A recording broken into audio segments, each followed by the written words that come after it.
अस्सलाम वालेकुम। उम्मीद करते हैं आप सब खैरियत से होंगे, खुशबाश होंगे, मज़े में होंगे इंशाल्लाह। और आप देख रहे हैं उम्मे ऐमन फूड और यहाँ मैं आज आपको बनाना सिखाऊंगी मसाला भरी भिंडी। और ये आप दाल चावल के साथ भी ये सर्व कर सकते हैं और इसको अकेले भी आप आराम से बना सकते हैं। बहुत ही मज़ेदार सी और बहुत ही आसान सी कम मसालों के साथ ये बन जाती है। तो चलिए बनाना शुरू करते हैं यही मज़ेदार सी रेसिपी। बिस्मिल्लाहिर्रहमानिर्रहीम। यहाँ पर मैंने ले लिया है तकरीबन 250 ग्राम भिंडी मैंने, और इनको सबसे पहले धो लिया था और इनके टॉप टेल जो है ना इनको मैंने हल्की हल्की सी कटिंग कर ली थी। और इस तरह आपने फिर बीच में इसकी चीरा लगा देना है।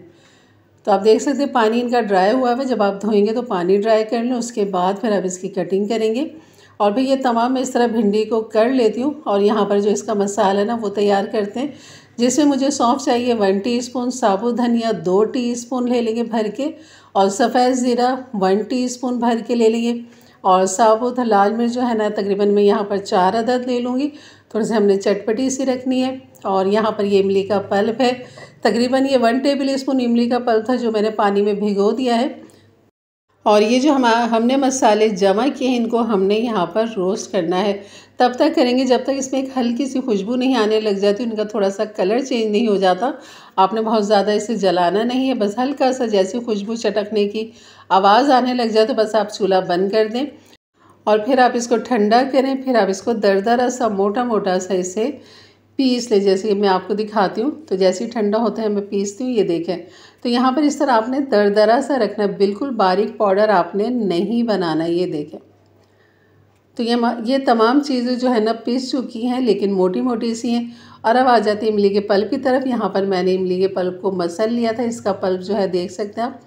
तो यहाँ पर जो है ये सारा ही पल्प इसके अंदर चला जाएगा। तो टेबल स्पून के हिसाब से आपको दिखा रही हूँ कि, लेकिन आपने जो है ना मसाले के हिसाब से ही इमली का पल्प डालना है, क्योंकि बहुत ज़्यादा हमने पतला नहीं रखना है और बहुत ज़्यादा इसे थिक भी नहीं रखना है, क्योंकि जब ये इमली का पल्प इन मसालों में जाता है ना तो ये मसाले फूलते हैं। तो इमली के पल्प को आपने इस तरह डालना है। तो ये थोड़ा सा लिक्विड सा रहे। और ये इनको मिक्स करने के बाद जो है ना, जो हमने भिंडी को चीरा लगा के रखा हुआ था, तो ये मसाला उस भिंडी के अंदर अब हम भरेंगे। तो बाकी जो बचा है अगर ज़रूरत पड़ेगी तो हम इसका इस्तेमाल कर लेंगे। तो यहाँ पर हमारी भिंडी भी तैयार और मसाला भी। तो देख सकते हैं इस तरह आपने बीच में चीरा लगाना, बिल्कुल एंड तक आपने दोनों जो एंड है ना इसके आपने उस पर चीरा बिल्कुल भी फाइनल नहीं करना, सिर्फ सेंटर में आपने चीरा लगाना है। और इस तरह थोड़ा सा 2-3 चुटकी के बराबर मसाला आपने लेना है। और इस तरह आपने उंगली की मदद से जो है ना इसको लगा सकते हैं, चमचे की मदद से बिल्कुल भी नहीं लगेगा। तो यह हाथ की मदद से ही इसमें भरा जाएगा। और बहुत ही प्यार से आपने भिंडी को खोलना है, क्योंकि ये थोड़ी सी टाइट होती है तो ये चटक जाती है, फिर बीच में से ये 2 हो जाएंगी। तो इसलिए आपने सेंटर में ही आपने कोशिश करनी है कि उंगलियों को इस्तेमाल करें। किनारे पे करेंगे तो किनारे से इसके 2 टुकड़े हो सकते हैं। तो यहाँ पर इस तरह ये सारी फिलिंग जो है ना आपने भर लेनी है। और लेकिन इतने मज़े की ये रेसिपी बनती है ना मसाला भरी भिंडी। और जैसे कि दाल चावल बना लें या खिचड़ी तहारी, उसके साथ ही आप सर्व कर सकते हैं, नहीं तो आप चपाती के साथ इसको खाएं। लेकिन बहुत ही मज़े की लगती, खट्टी खट्टी सी और क्रंची होती। कोई इसका मसाला अलग से हमें भूनना नहीं पड़ता। तो बस ये फिलिंग मैंने सारी कर ली है इस तरह। और देख सकते हैं हम हमारे तमाम जो मसाला मैंने बनाया था ना वो तमाम ही इसके अंदर चला गया है, क्योंकि सब के अंदर मैंने 2-2 चुटकी जो है ना मसाला भर के इसके अंदर फैला दिया है। तो अब आ जाते हैं इसको पकाने के तरीके में। यहाँ पर जो है मैंने कढ़ाई ले ली, जिसमें हम सरसों का तेल तकरीबन 3 से 4 टेबल स्पून डाल देंगे। ज़्यादा हमने ज़्यादा इस्तेमाल नहीं करना है ऑयल का, क्योंकि ये बिल्कुल फ्राई होंगी।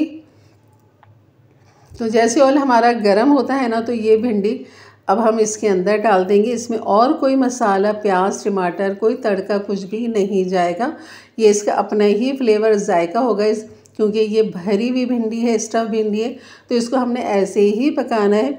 जैसे ऑयल गर्म हो जाए तो बस आप भिंडी डाल दीजिए, और इसके अंदर जो है ना फिर आपने चमचे से इसे टॉस करते रहना है। ऐसे तेज़ आंच आपने रखनी है, बहुत ज़्यादा हल्की आंच पे आपने नहीं करना, तेज़ आंच में आपने इसको भूनते रहना। इस तरह भुनने से मतलब ये कि ताकि तमाम हीट जो है ना हर भिंडी के अंदर खूब अच्छे से आ जाए, क्योंकि हमने फिर इसे दम पे पकाना है।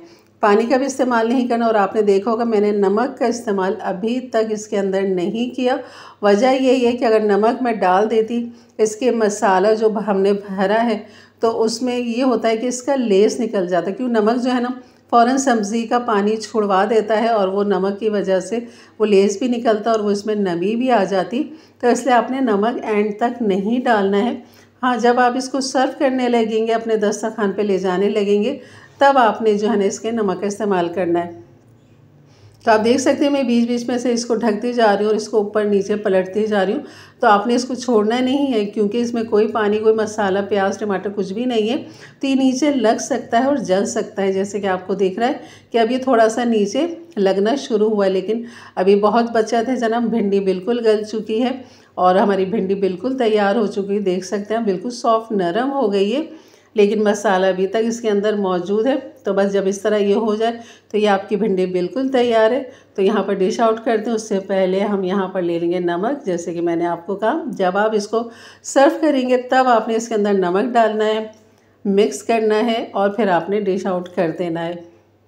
तो ये थी मेरी आज की रेसिपी। अच्छी लगी तो लाइक कर दीजिएगा। जाते जाते मेरे चैनल को ज़रूर सब्सक्राइब करके जाइएगा। बेल के बटन को क्लिक कर लें, ऑल के बटन को प्रेस कर लें, ताकि मेरी वीडियो के नोटिफिकेशन हमेशा आपको सबसे पहले मिले। और अपने फैमिली फ्रेंड में भी ज़रूर शेयर किया करें, ताकि उनके लिए भी आसानी पैदा हो और वो भी इस तरह की मज़ेदार सी रेसिपी अपने अपने प्यारों के लिए बना सकें। और अपनी राय का इजहार भी ज़रूर किया करें कि आपको मेरी रेसिपी कैसी लग रही है। और आप देख सकते हैं इसकी लुक माशाल्लाह बहुत ही ज़बरदस्त है। भिंडी अपनी जगह पे कायम है, मसाला भी खूब अच्छा सा पक चुका है। तो इंशाल्लाह मिलते हैं फिर एक अच्छी नई रेसिपी के साथ। तब तक के लिए इजाज़त दें। अपना बहुत सारा ख्याल रखें, दुआओं में याद रखें। अल्लाह हाफिज़।